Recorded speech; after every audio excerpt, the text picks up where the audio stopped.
दोस्त होना भी जरूरी है। यार राहुल, कैसे हो?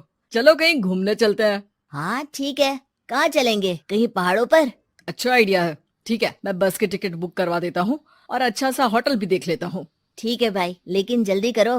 लाइफ में इतना स्ट्रेस हो गया है कि कुछ दिन का रेस्ट तो बहुत जरूरी बन गया है। राज का शाम को फोन आता है राहुल के पास। राहुल, मैंने टिकट बुक करवा दिया है। आज शाम की ही बस है। जल्दी से सामान पैक कर लो। ठीक है, सामान तो मैंने पहले ही पैक कर लिया है। अब तो बस शाम का इंतजार है, जब हम बस पकड़ेंगे और निकल पड़ेंगे धर्मशाला की ओर। शाम को दोनों दोस्त बस स्टॉप पर मिलते हैं और फिर वहाँ से निकल पड़ते हैं शिमला की ओर। सुबह होते होते ये दोनों दोस्त शिमला पहुँच गए, जहाँ ये होटल पहुँचे और वहाँ से निकल पड़े पहाड़ों पर घूमने। राज, यहाँ पहाड़ों पर कितना सुकून है ना। दूर दूर तक सिर्फ और सिर्फ पहाड़ ही है, और घूमने आए लोग भी यहाँ कितनी मस्ती कर रहे हैं। हाँ भाई, ये तो है। चलो कुछ खा ले। दोनों एक रेस्टोरेंट में पहुँच गए। वहाँ इनकी रेस्टोरेंट चलाने वाले लड़के से दोस्ती हो गई, जिसका नाम जितेंद्र था। जितेंद्र, तुम यहाँ कब से हो और रेस्टोरेंट खोलने का प्लान कैसे बनाया? अरे भाइयों, मैं तो यहीं का हूँ। बस बाहर कुछ साल के लिए गया था नौकरी करने, पर फिर लौट आया और अपने यहाँ ही रेस्टोरेंट खोल लिया। पिछले 6 साल से यहीं पर हूँ। अरे लेकिन जितेंद्र, एक बात तो बताओ, रेस्टोरेंट ही क्यों? कुछ और काम क्यों नहीं? और भैया, अपना तो ये मानना है कि आदमी दुनिया में कहीं भी हो, लेकिन उसे भूख तो लगेगी ही, और इसके लिए उसे खाना तो चाहिए ही। यानी ये धंधा कभी मंदा नहीं पड़ता, इसलिए ये काम शुरू किया था। लेकिन इस काम में क्या मुनाफा भी होता है या फिर बस ऐसे ही काम चल रहा है शौकियाना तौर पर? अरे अरे, क्यों नहीं भैया, काम तो हो ही रहा है, और मुनाफा नहीं होता तो ये 10 लोगों का स्टाफ कैसे रख लेता।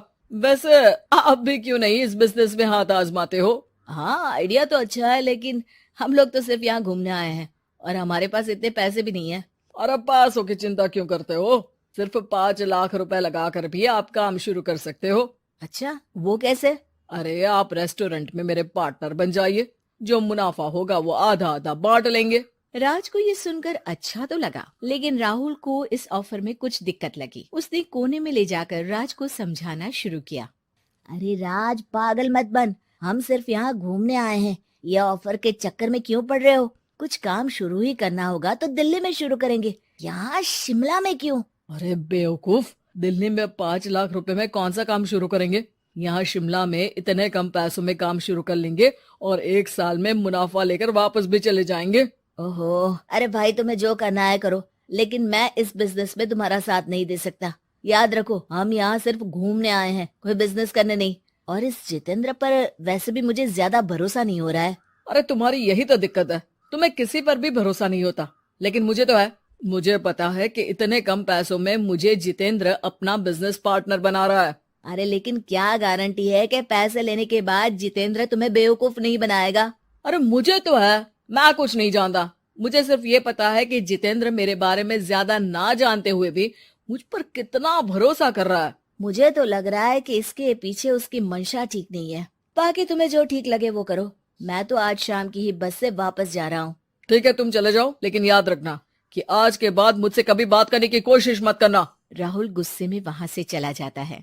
दूसरी ओर राज और जितेंद्र साथ में मिलकर काम करने लगे। राज ने अपने घर से 5 लाख रुपए ये कहकर लिए कि जल्द ही वो 2 गुने पैसे कमाकर 6 महीनों में लौटा देगा। कुछ दिनों बाद, भाई जितेंद्र, तुमने 5 लाख रुपए तो ले लिया है, लेकिन काम में बहुत तेजी नहीं दिख रही है।